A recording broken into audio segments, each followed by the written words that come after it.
بسم الله الرحمن الرحيم. الحمد لله رب العالمين، والصلاة والسلام على رسول الله وعلى آله وصحبه ومن والاه.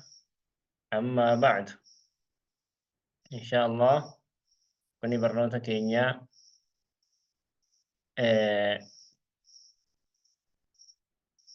شروط الصلاة ما تدري أركان الصلاة دين الرجل رجل. تنافو أركان الصلاة 14. أركان صلاة هدى أفر جن. أركان الصلاة 14. أركان صلاة 14 هدى أفر.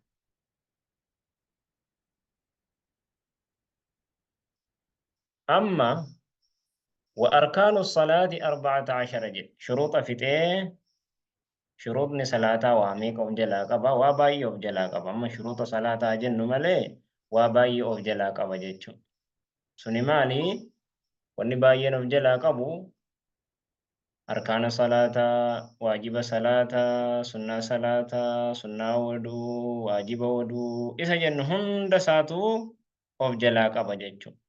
كنافو وأركان الصلاة 14. أركان صلاة مو هدافر ركني صلاة جيتشو. ركني جيتشون مسرتي جيتشو.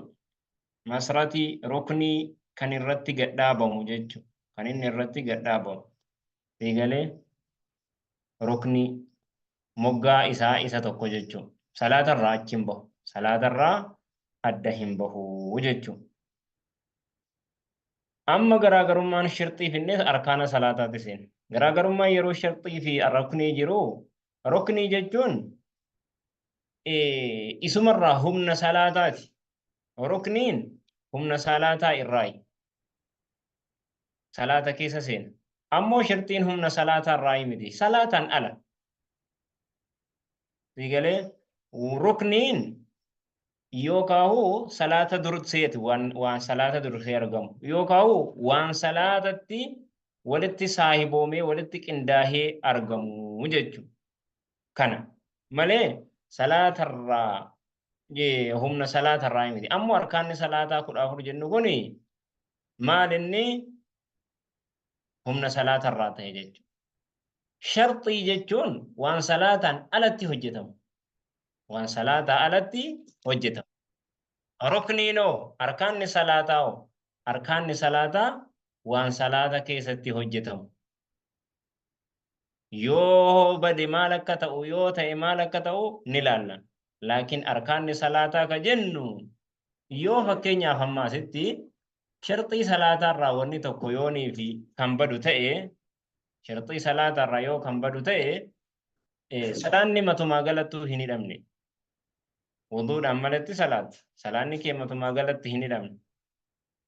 Matumaa galatti hin hidhamne. Maalirree oduu kee wadaatteetti deebi'uudha. Diigalee akkasi. Kaafirummaadhaan kaatee islaaminaa yoo hin qabne kawaaddaan beekne maraataan ka'ee salaata. Gaggabaan ka'ee salaata. Salaata manaa mansaasaan salaata ni jedhama. Salaataa miti jechuudha. Kanaafuu arkaanni salaataa hoo yoonii fi dagatte hoo arkaana salaataa fakkeenyaaf takbiirtaa hidhannaati. Osoo takbiirtaa hin hidhatiniin kaatee salaamtaa baafatta.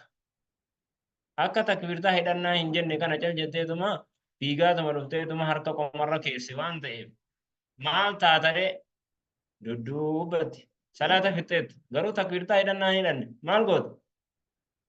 Bakkuma takbiirtaa hidhannaa sanatti deebita. Fakkeenyaaf Faatihaas rakaa duraa keessatti salaan rakaa sadaffaa keessa jirta. Sujuudu saawwii goota laa sujuudu saawwii miti. Maal goota? Bakkuma Faatihaa sanatti deebita. Achirraa kaaftee ammas of duuba deebitee achirraa jalqabda. Arkaanni isa kana. Waajibni hoo fuulduraaf itti hidhamna. Waajibaa fi arkaanni garaagarummaan isaa waan akka ta'u. Waajiba fuulduraaf itti hidhamna. Laakiin waajibni yoo balleessite waajiba keessaa waajiba 8 maal goota? Bakkuma inni sujuudu saahwiidhaan qooyibama jechuudha. Bakka buufama jechuudha. Haya. Shartii fi arkaana salaataa garaagarummaan isaa isa kana jechuudha. Amma arkaanni salaataa gaa 14.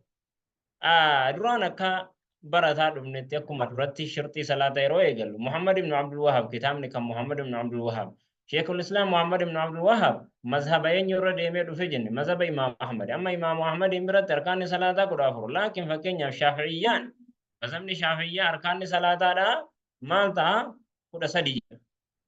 Fakkeenyaaf niyyaan faa arkaana salaataati jedha shartii keessan seenu jechuudha. Waan wal dhabu qaba. Laakiin kun bakka kaasanuu miti ni dheerata dubbiin jechuudha. Wal dhabani jechuudha. Arkaanni salaataa 14 mazhaba eenyu irratti mazhaba Imam Ahmad irratti. Fakkeenyaaf mazhaba Imam Shafii irratti arkaanni salaataa meeqa 13 faa ta'a jechuudha. Eegalee bakka wal dhabu qaba. Isaan hundinuu hadiisa qabatanii qaba. Laakiin nuti immoo maali? Hadii ragaa qubsaa nama jedhu wajjiniin deemna jennee turre jechuudha. Haya. Arkaanni salaataa 14 14 alqiyaamu ma'a alqudra dandeettii wajjiniin dhaabbatu.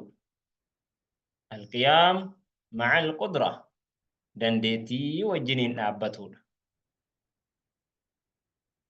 Alqiyaam dhaabbatu ma'a alqudra dandeettii wajjin.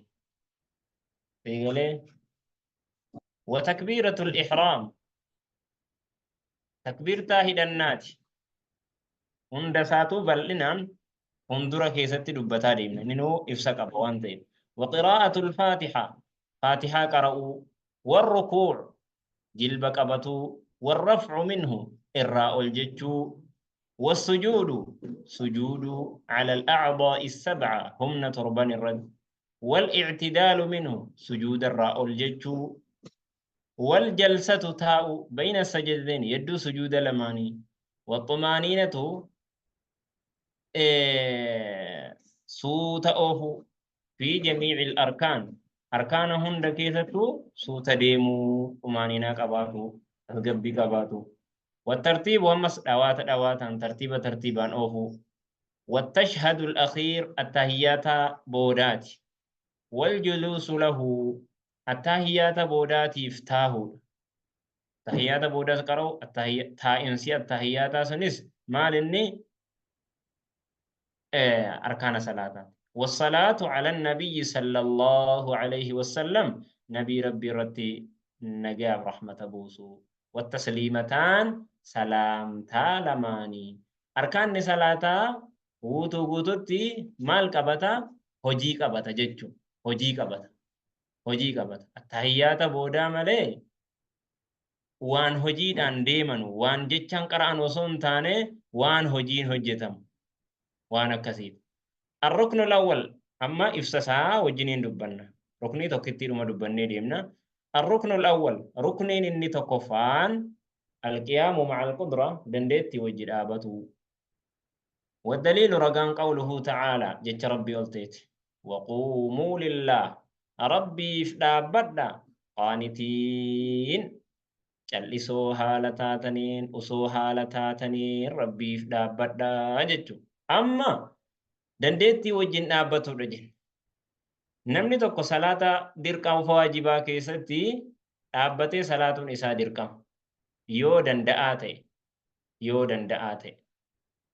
ديغلي نمني توكو فكينياف كأي صلاة سوما دندأو تائي صلاة نساء فيانتو ماليف جنة رسول ربي عليه الصلاة والسلام حديث توقو كيستي أبدو صلاتي جنانين يو هندن ديني تائي جنان يو هندن ديني موهو چناچا كيرت چيسي يو دردبدي هو سيگلي أخيكو دا أخيكو مسانو يو دردبدي هو نيادان صلاة مالي غنكو مسالان نهنا هو جيجو أمو صلاني سنة دا teessellee salaatuu ni dandeessa. Laakiin garuu mindaan nama dhaabbateetiif mindaan nama taa'ee salaatee garagara. Mindaa guutuu yoo argate namni dhaabbatee salaata. Namni taa'ee salaate immoo walqixa isaa argata. Laakiin irra caalaan dhaabbatee salaatuudha. Mindaan isaa guutuu akka ta'uufi jechuudha. Laakiin garuu taa'anii salaatuu kana keessa mindaa guutuu argachuu kana keessa kan seenu namni fakkeenyaaf namni dhukkubsataan Siigalee yoo dhukkubsattee dhaabbachuu dadhabde hoo akkuma nama dhaabbatee salaataa haaruu sanatti rabbiin siif qabaa jechuudha. Siigalee waan akkasiiti jechuudha. Maaliif rasuulli rabbiidha gaafa gabrichi kiyya ka'ee dhukkubsatee takka himala deeme wanni inni silaa gaafa fayyaa hojjetu hundisaatu isumaaf qabamaa jedhan. Kanaaf harkaanni salaataa bareechanii addaa baafachuu barbaachisaa.